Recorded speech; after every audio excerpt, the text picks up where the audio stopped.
Today what I do is sort of lay the groundwork for pharmacogenetics and provide a little bit of an overview, assuming that there are some people in the room who know a lot about genetics and a little bit about drugs, and so I'll help to pull you up to speed on the drug side, because pharmacogenetics is indeed about both. Talk about the influence of continental ancestry on pharmacogenetics, and then some of the data on how we can improve patient outcomes.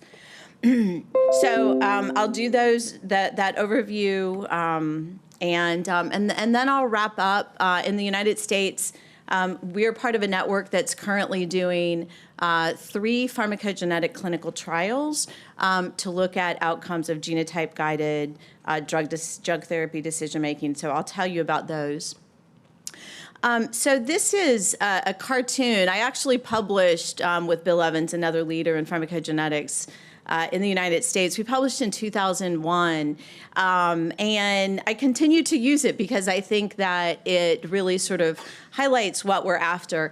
And so this is really to speak to what is the clinical potential of pharmacogenetics. And so for many diseases, although maybe not quite as common as it was in 2001, someone's diagnosed with a disease, and then we either have very specific drugs that we select to treat everybody with, or we have a whole bunch of drugs and we can pick one, but we don't know if we're picking the right one. And so in that latter category would be treatment of hypertension, treatment of diabetes, treatment of depression, et cetera. And so the concept is, can we, there's really 3 groups of people in our sort of massive individuals with a disease.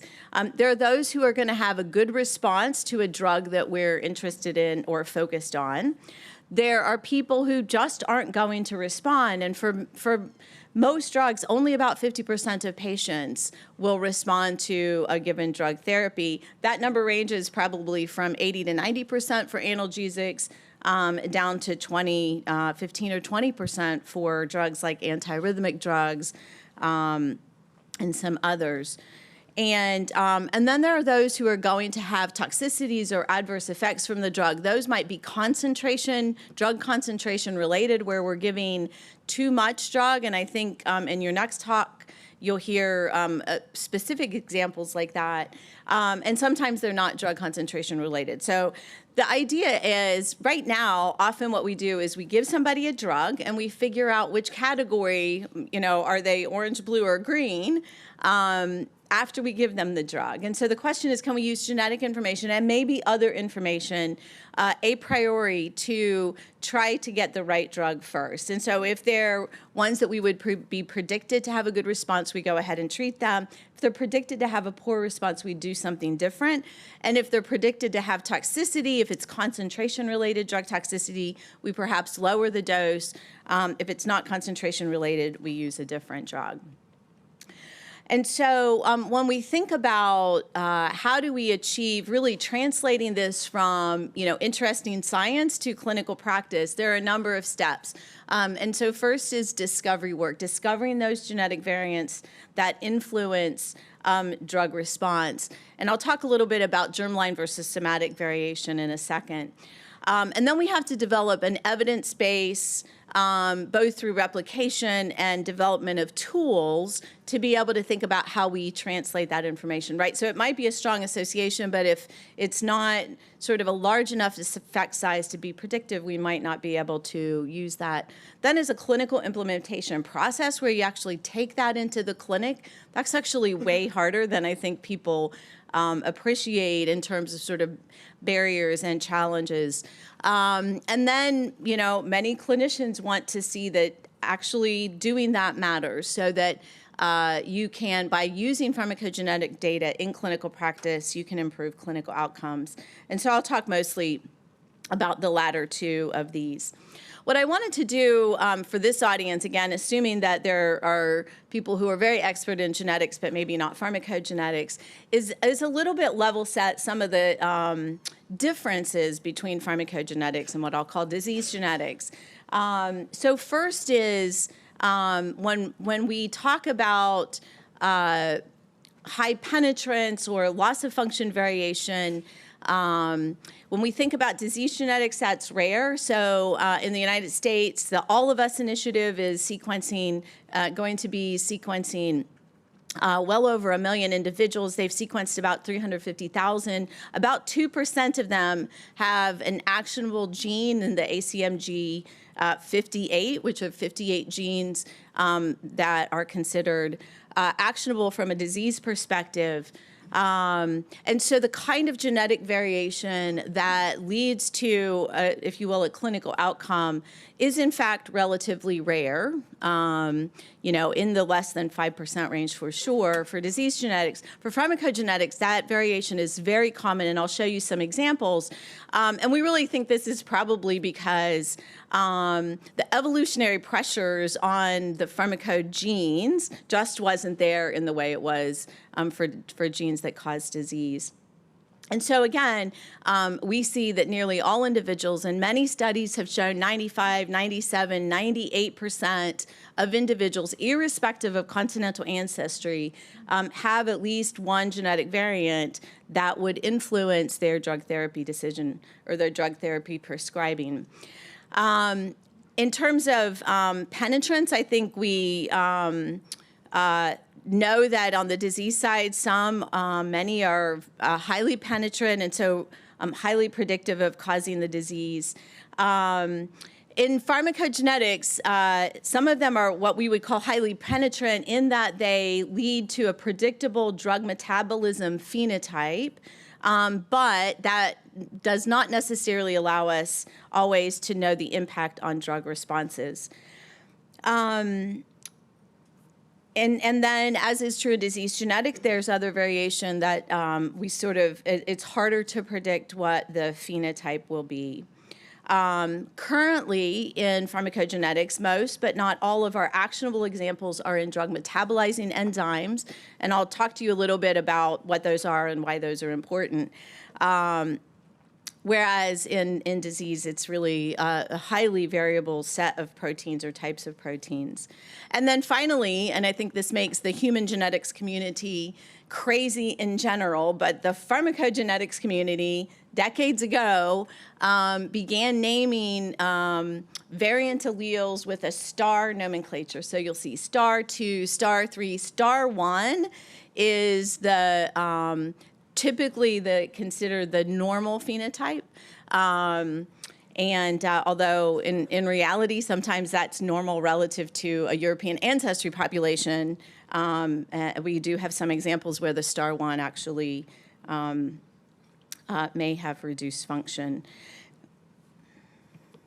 So again, just to kind of level set for drugs. So when we talk about or think about drugs, there's really two ways to think about drugs. What does the drug do to the body, and what does the body do to the drug? So what the drug does to the body, that's why we give them. It has some action, some effect on the body.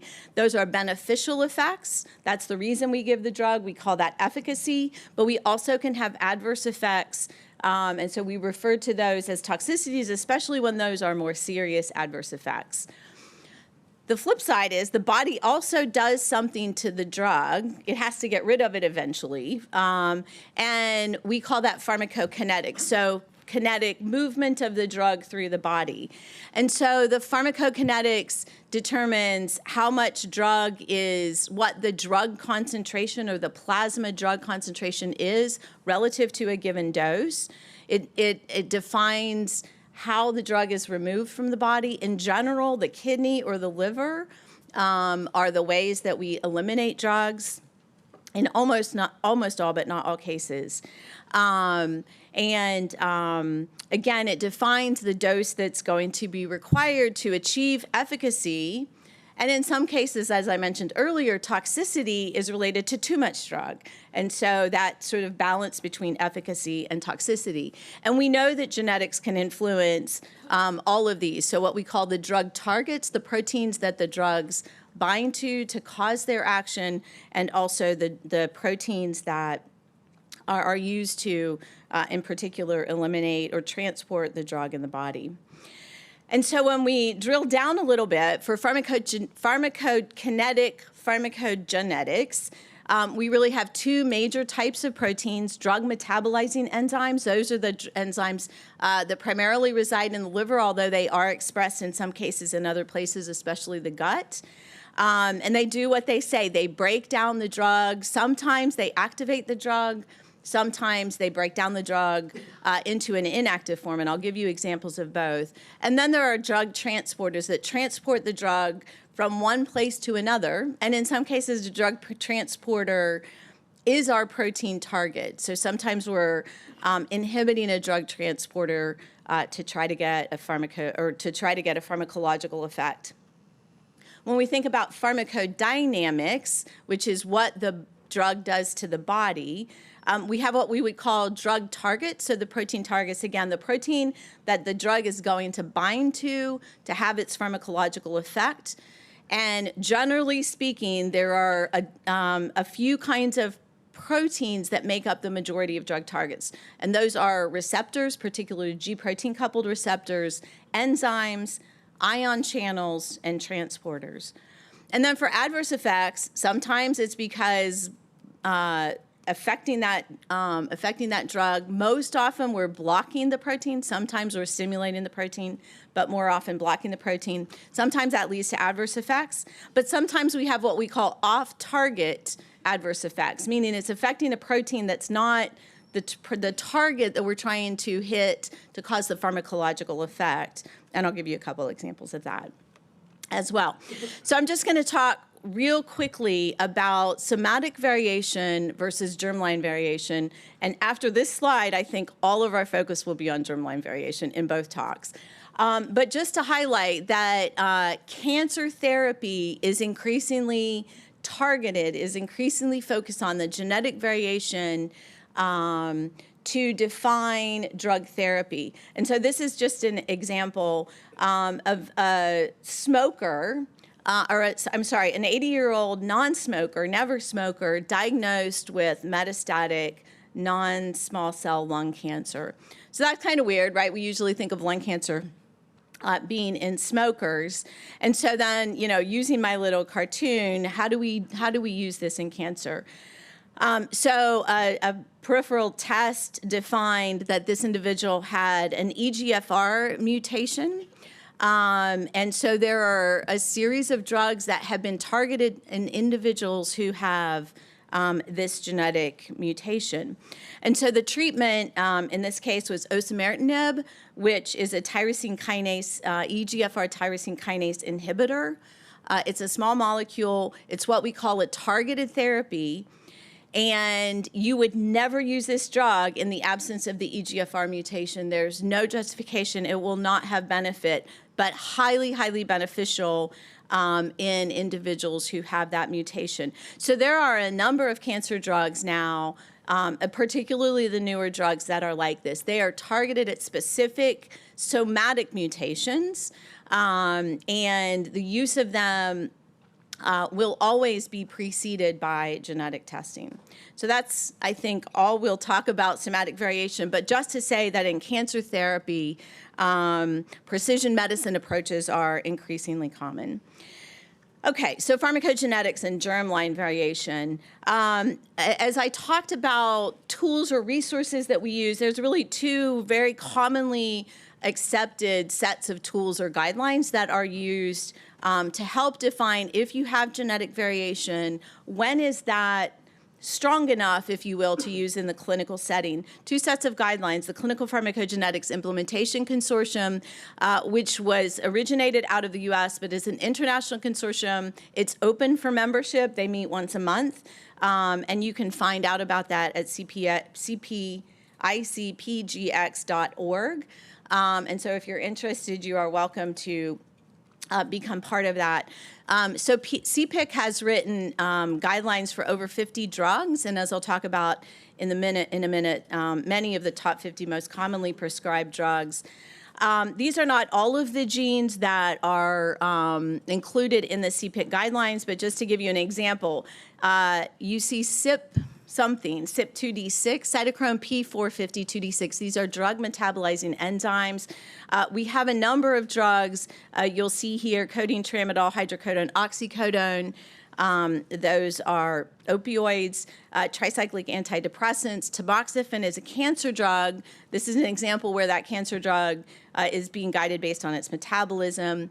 Serotonin selective reuptake inhibitors. Ondansetron is an antiemetic drug. Tropisotron also. Atomoxetine is for ADHD. So lots of different disease states where the drug happens to be metabolized by this gene. CYP2C19, again, you can see a large number of drugs. CYP2C9, these are all different drug metabolizing enzymes. HLA-B and HLA-A, these are examples of off-target. So these are not the target of drug action, but can cause severe adverse, typically immunological type reactions. And so there are some guidances for a variety of drugs where you might want to avoid based on HLA-B or HLA-A genotype. VKORC1 and CYP4F2 apply to the coumarins. And VKORC1 is an example of a protein target. So that is the target of the coumarin anticoagulant drugs and causes a lot of the variability in dose required. SLC01B1 is a transporter and is relevant. I have here this simvastatin, the guidelines, the CPIC guidelines now focus on most of the statins, and CYP2B6, another drug metabolizing enzyme. There's also a set of guidelines, actually older than CPIC, out of Europe, the Dutch Pharmacogenetic Working Group, or DPWG. And again, you can find those guidelines, and I think that the Journal for ESHG is sort of the home for the DPWG guidelines, and the Clinical Pharmacology and Therapeutics is the home for the CPIC guidelines. So I want to talk a little bit about population impact. So again, on the disease side, 2 to 3% tend to have monogenic disease that might be clinically important. And so to sort of flip this on the other side, and I use these data in the U.S. every year. They publish the top 200 most commonly prescribed drugs and how many prescriptions there were that year for that drug, and how many patients got prescribed that drug. And so when we look at that for 2020, which is the most recent year those data are available, 16 of the CPIC drugs are in the top 50 most commonly prescribed drugs in the United States, representing almost 500 million prescriptions and 123 million people. There's about 350 million people in the U.S., so about a third of the people every year are being prescribed a drug that has a CPIC guideline. If we look at the top 100 drugs, there are 22 CPIC drugs, over 500 million prescriptions, and a few million more individuals. And as I mentioned, there are many studies showing, regardless of continental ancestry, nearly everybody has an actionable pharmacogenetic variant. And so the opportunity for population impact is really quite high with pharmacogenetics. So I wanted to do a quick knowledge check. An important difference between pharmacogenetics and disease genetics is pharmacogenetics is relevant only for somatic variation. Pharmacogenetics is relevant for nearly all humans. And the data on pharmacogenetics to date are not at the level of being usable in the clinical setting. So who thinks A? Good. B? Yay. And C? Yeah, so some people might argue that it's not usable, but hopefully by the end of this talk, we'll convince you otherwise. So I would say the correct answer is B. Okay, so let's talk about how drugs sort of are metabolized and why the drug metabolizing enzymes are probably have been our lowest hanging fruit for pharmacogenetics. So drugs come in two flavors, if you will. Many drugs that we administer are actually the active compound, so the chemical that we administer is the active drug, but sometimes it's not. Sometimes it has to be activated in the body, and we call that a prodrug. So in this cartoon, that little like flashy, weird-looking thing is an active drug, and the round thing is an inactive drug. And so active drugs are often metabolized to make them more polar, to get them eliminated by the kidneys. So they go from an active drug to an inactive metabolite. In the case of prodrug, they're inactive as you consume them, and then they're activated through metabolism into an active drug. And we know genetic variation can influence this, leading to increased metabolism. So we have examples of gene duplication or gain of function variation, typically promoter region variation, reduced metabolism, and some cases of complete absence or no metabolism because of loss of function, homozygous variation.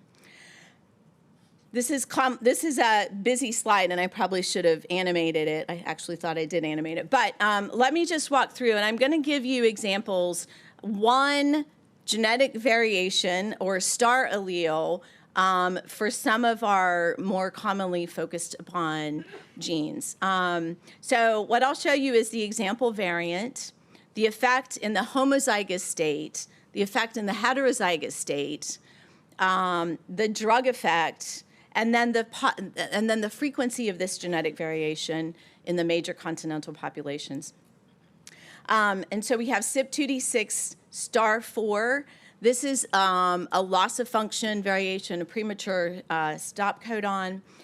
And in the homozygous state, that leads to no expression of CYP2D6. I happen to be a star 4, so I do not express CYP2D6. I cannot metabolize drugs through this pathway. CYP2C19 also is a loss of function variation and leads to, in the homozygous state, no protein expression. CYP2C9, there is protein expression. Its function is just very, very severely limited. And then VCORC1, again, this is a drug target, not a drug metabolizing enzyme. And this, as you might guess, is a promoter region variation. This is sort of how people think about it. And it leads to increased protein expression. In heterozygous states, you have, for these first two examples, half normal protein expression, assuming that the second allele is also not a reduced function allele.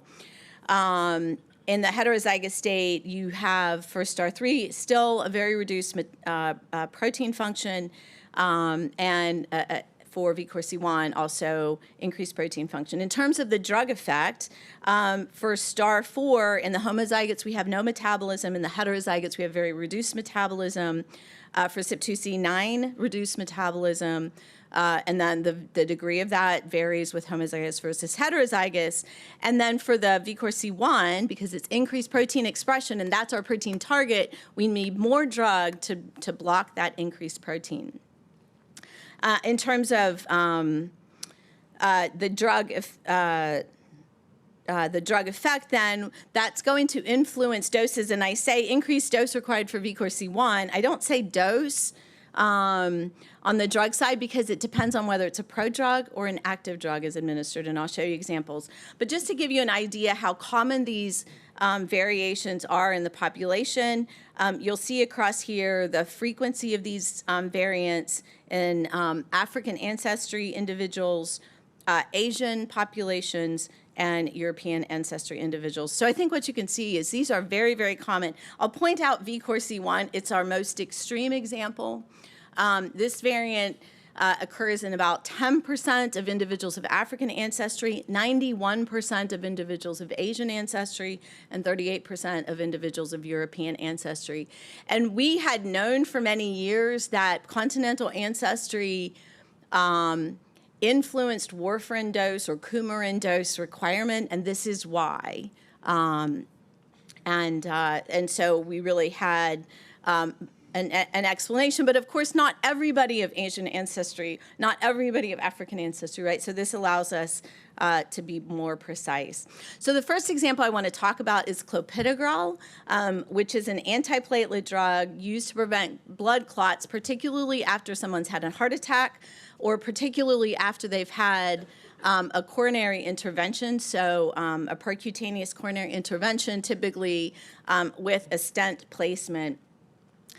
So in 2010, in the United States, Plavix is the brand name, was the number 3 seller, almost $5 billion a year. It's now generic, but it's still and has always been in the top 35 most commonly prescribed drugs, even though there are alternatives available.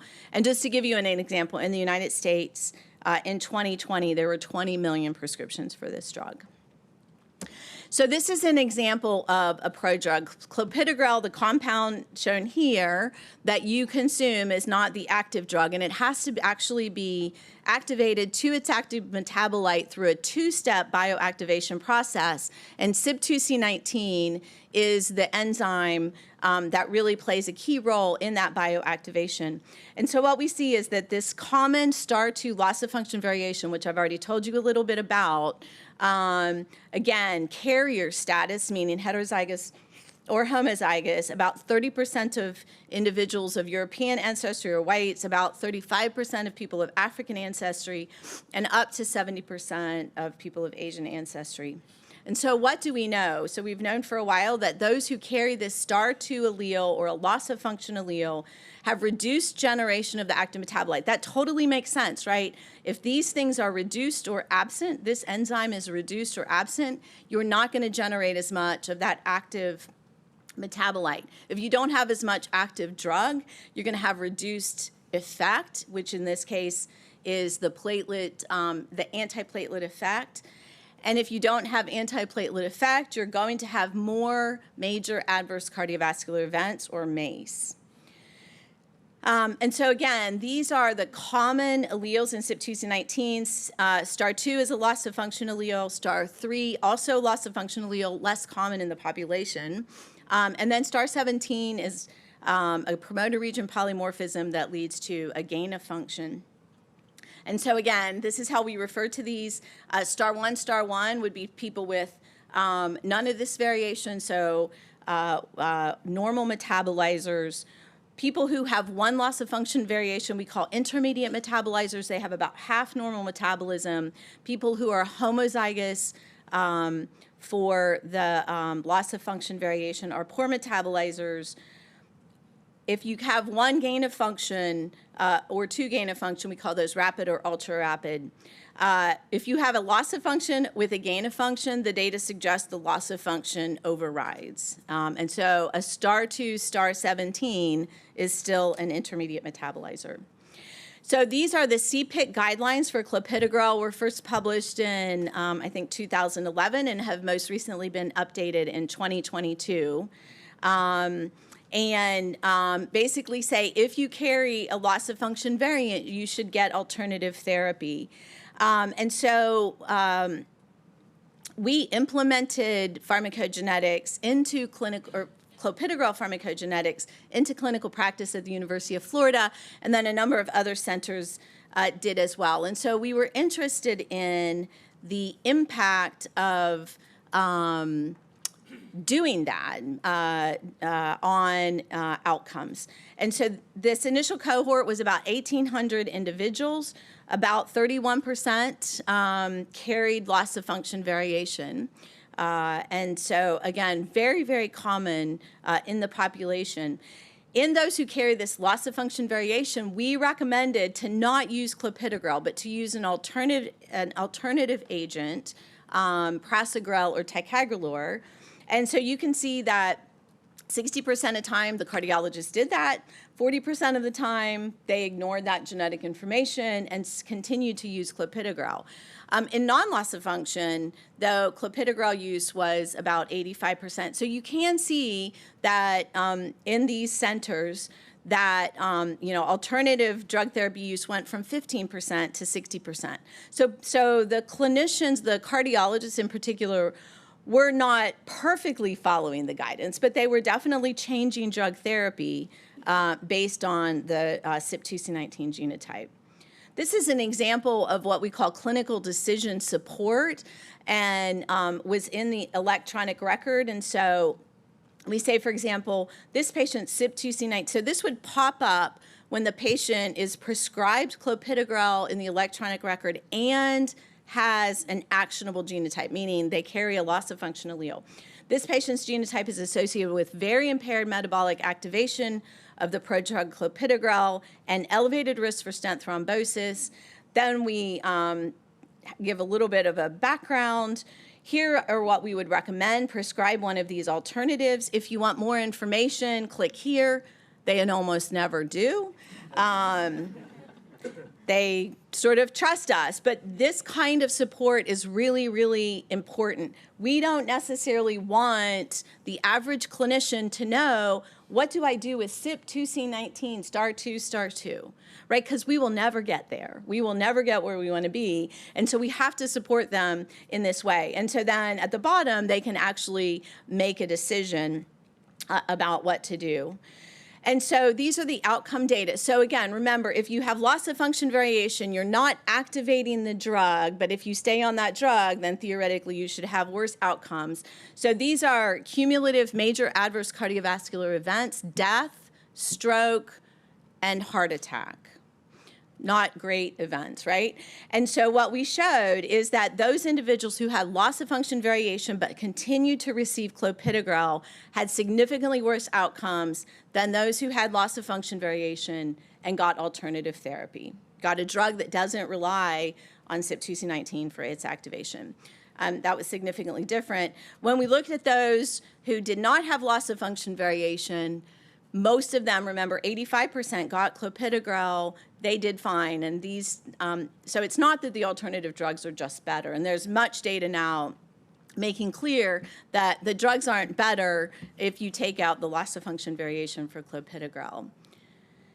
And so this is real world data. It wasn't a randomized controlled trial. And so we did propensity matching and to try to create some adjustments. And in this adjusted hazard ratio, those who had loss of function variation and got clopidogrel still, when they shouldn't, in our opinion, versus alternative therapy, if they got clopidogrel, the risk of death, stroke, and heart attack was more than twofold higher than those who got alternative therapy. Whereas if they got alternative therapy versus didn't have a loss of function allele, no differences in their outcomes. So we think pretty convincing data. We've continued to add to this cohort. It's now well over 3,000 individuals. There have been randomized controlled trials that show very, very similar data, meta-analyses that show very similar data in terms of why would 30% of you want to take clopidogrel when you can't make the drug work, right? Your body can't make the drug work. So quick knowledge check. Those who are CYP2C19 IM or PM are expected to have good outcomes with clopidogrel. B, more than 30% of the global population is expected to have poor response to clopidogrel based on CYP2C19 genotype. And C, genotype-guided approaches to antiplatelet therapy improve outcomes. So this is not, so which of these are true? Is A true? No, A is false. Is B true? Yes, B is true. And is C true? Yes, C is true. All right. CYP2C19 affects a lot of drugs. Examples of those are proton pump inhibitors. There are also CPIC and DPWG guidelines for proton pump inhibitors. Again, very, very commonly used drugs. These are examples of drugs where they're active as consumed. And so what we see is that if you have increased metabolism, so you have that gain of function variation, this is probably where we have the most problem in this case. Again, that's about 30% of the population. Normal doses may not work. So those individuals may require much higher doses of PPIs to have efficacy. And there are data that suggest that people are more likely to have invasive procedures, including fundoplication, if they carry this variation, when in fact they may just have needed a higher PPI dose. There are also data that suggest that long-term side effects may be more common or more problematic in those who have reduced metabolism. Again, their concentrations are high, so it works well, but over time, that may be too much drug exposure. We also, for some of the antidepressants, have important influence, very similar stories. Those also are active drugs, and so if you have the increased metabolism, they may need higher than normal doses. If they have reduced metabolism, they may have more risk for side effects. The last example I want to talk to you about are the opioids, codeine, tramadol, hydrocodone, which are also examples of prodrugs. And just to give you an idea, in the United States, tramadol is the 35th most commonly prescribed drug, 17.5 million prescriptions in 2020. Hydrocodone is the 16th most commonly prescribed drug with 30 million prescriptions. And so, again, these need to be bioactivated into their active metabolite. And these parent compounds have little to no analgesic activity. So in my case, for example, taking these drugs would be a waste of time because I have no ability to activate these drugs into their active form. So again, these are some of the drugs that are affected. Antidepressants also have metabolism via CYP2D6. About 10% have non-functional enzyme, and this is CYP2D6 is a really interesting gene.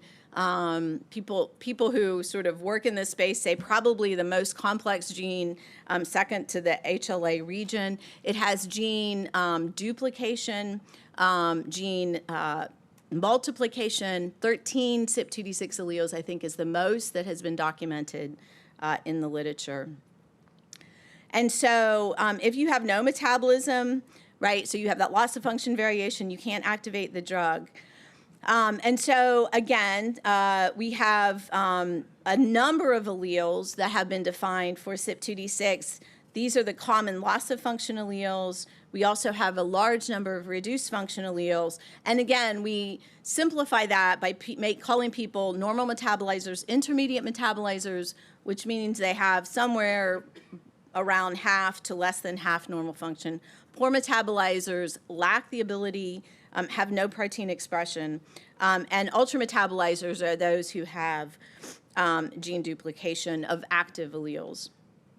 These are the population frequencies, not quite as common as CYP2D6, but still quite common. We also know that CYP2D6 has a lot of important drug interactions, so drugs that inhibit the metabolism, and they can create the equivalent of the poor metabolizer or intermediate metabolizer phenotype. And so, so again, for tramadol, if you have reduced, if you have no function or poor metabolism, you can't activate the drug. Intermediate metabolizers will have very low levels of the active drug. Normal metabolizers are fine, unless they're on an enzyme inhibitor, in which case they may not be able to activate the drug.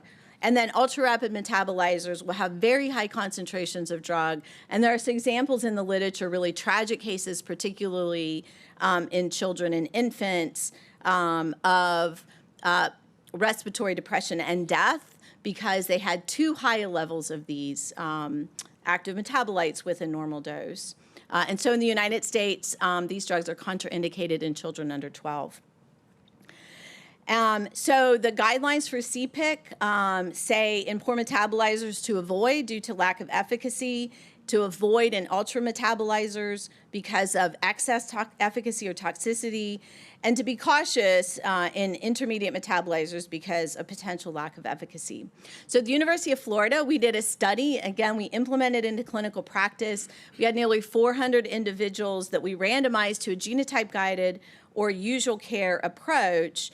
And then these are individuals with chronic pain, average pain scores of 6.7 out of 10.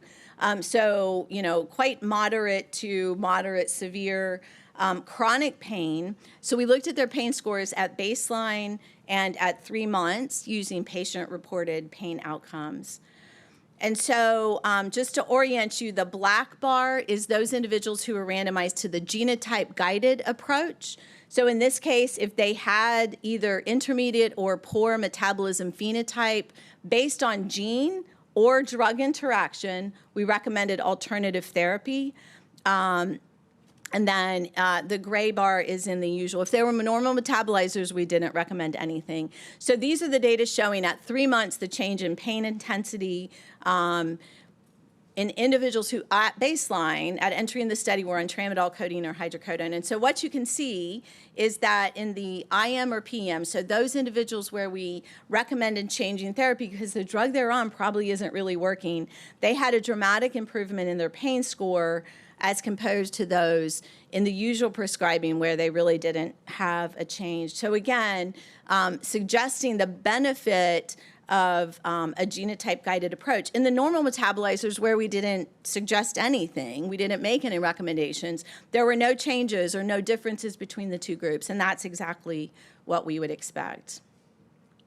And so, as I mentioned, in the University of Florida, in the U.S., the NIH is currently supporting through a network called IGNITE, which stands for Implementing Genomics in Practice, sort of an umbrella trial that we call ADOPT Pharmacogenetics. ADOPT stands for a Depression and Opioid Pragmatic Trial in Pharmacogenetics. So these are randomized trials, but they are not randomized controlled trials. They're randomized pragmatic trials. So again, more like real world. So there is an acute pain study, a chronic pain study, and a depression study. The acute pain study is in post-surgical pain, so really focusing on individuals undergoing elective surgical procedures where they're going to be prescribed an opioid due to post-surgical pain. Chronic pain is very similar to the study I just described for you, and then depression with guidance of SSRI therapy. The design of these trials, as you can tell just by my figure, are identical. So I'll just walk you through the first one. So again, we're randomizing to genotype-guided or control or usual care. We do pharmacogenetic testing, and then we make recommendations based on the pharmacogenetic result, and in this case, also drug interaction about whether an alternative should be considered. Completely up to the prescribing physician what they do, right? We don't demand that they do anything. In this case, we're looking at a composite endpoint of 10-day opioid use and pain, as well as many, many other outcomes. But our primary endpoint is this composite of 10-day opioid use and pain. Also collecting data at 1, 3, and 6 months for many outcomes. This says depression, and that's not correct. And so for all of these, we're doing a very similar design. At the end of the study, which is at 6 months, those in the control group have their sample tested, so they also get the pharmacogenetic result reported in their record, but it's after the study is over. And so we'll be looking at, do genotype-guided approaches lead to different outcomes in post-surgical pain, in chronic pain, and in depression. For the chronic pain and depression, our primary endpoints are at 3 months. And so our enrollment in these trials should finish in September.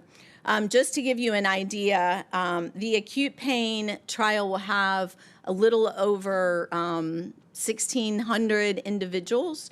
The chronic pain trial will have about 1,000, and the depression trial will have about 1,500.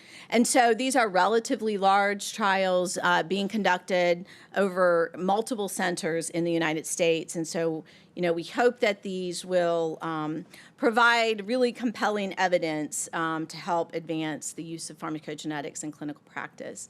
So the 6-month follow-up will be completed on the last patient in spring of 2024. And so hopefully by late 2024, you'll start to see the papers out of this trial. And so our goal really is to document whether or not genotype-guided approaches to management of pain and depression in this national diverse population leads to improved outcomes. And if so, we hope not only does this help move these specific examples forward, but we hope that this, along with clopidogrel, along with many other scenarios, including the data you'll see HJ present from Europe, begins to allow us to say, if this makes sense from a pharmacology perspective, do we need to keep doing controlled trials to say, yes, we should implement into practice? And so our goal is obviously to sort of change the narrative around these 3 specific examples, but hopefully if they're all positive and we put that all together with all the positive literature, it helps us sort of move forward. So final knowledge check, and I have 45 seconds, so whew. Which of the following categorizes the current state of pharmacogenetics in clinical practice? CPIC guidelines provide guidance on the use of genotype data for PGX in clinical practice. While pharmacogenetics in clinical practice is promising, there are not yet data documenting benefits on clinical outcomes. And C, implementation of pharmacogenetics in clinical practice can lead to differences in treatment decisions. So which of these is true? Is A true? Yes. Is B true? Hopefully after my talk you don't say yes, or you don't say it's not true. Hopefully I've convinced you that there are differences in outcomes. And implementation into practice, C, can lead to different treatment decisions. Is that true? Yeah. So to wrap up, we know that actionable pharmacogenetic variants occur in nearly every human on the earth. And the relevant drugs are very, very commonly prescribed. So there's high population population impact potential. The majority of the enzyme, or the majority of the proteins we target currently are drug metabolizing enzymes, although we think there's a much bigger world out there for the future. Pharmacogenetic variation is common across continental populations, although the frequency of that variation differs. When people carry that variation, it has the same impact. We know that pharmacogenetics can be used to guide drug therapy either in the selection of the drug or in the dose that we use of that drug.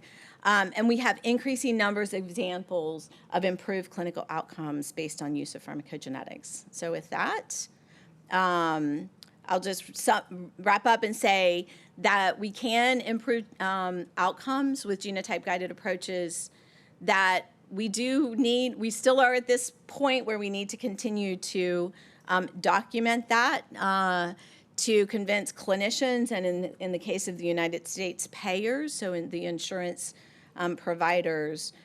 But we also have challenges for education. So I love that the audience is so large here, because part of our challenge is educating those who prescribe drugs how they would use this information in clinical practice. And that will be essential, providing them the right tools, but educating them so that they can use these in clinical practice. So with that, I say thank you.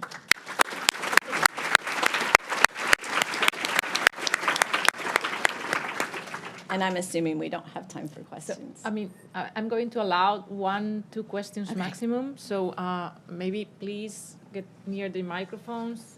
Yes? Yeah. Hi, I'm Elvin from Taiwan, PhD student, also pharmacist. So I'm wondering, how should drug discovery pipeline and clinical trials to be designed in the future to take on precision medicine or personalized medicine? Thank you. Yeah, so I mean, I think that's a great question. And just to give you an example, there was a period when pharmaceutical companies would not develop a drug if they knew it was a CYP2D6 substrate, because they didn't want to deal with it. And the reality is we can overcome that. If you've got a great drug, you should develop it, and we can deal with that. You know, and I think that as drugs are being developed, and we see this particularly on the cancer side, there are many drugs that would not be on the market if they hadn't sort of taken a targeted genetic focused approach. We think that's probably true on the non-cancer drug side as well. And so, you know, I think those of us in the field feel that there's still a lot of discovery work to do, and some of that discovery work can happen in drug discovery, and that anybody doing drug discovery that's not doing genetic sample collection and probably looking at that at some level is probably selling the opportunity for their drug short. I don't know who is up next. Okay, one last question. Thank you. I'm Alejandro from Belgium. What kind of guidelines, or how do you characterize, haplotypes where clinical evidence is uncertain? Yeah, so if you look, and HJ could probably comment more on the DPWG guidelines, but in the CPIC guidelines, there are examples where there was a decision to look at the data and then make no recommendation. So I think the SSRI guidelines are new, and they looked at a bunch of genes, and in some of those they made no recommendation because they said the data do not support us using this to guide drug therapy. So for example, the drug target in SSRIs is a transporter.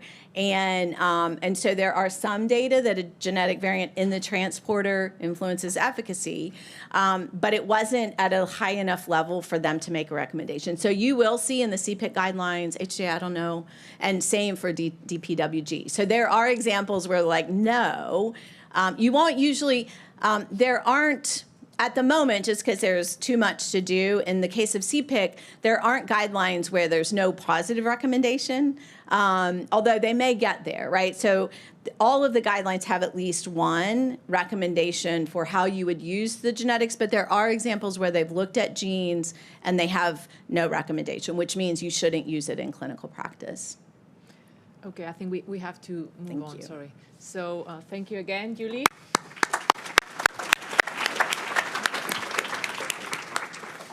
So let us move to our next speaker, Professor Henk-Jan Guchelaar.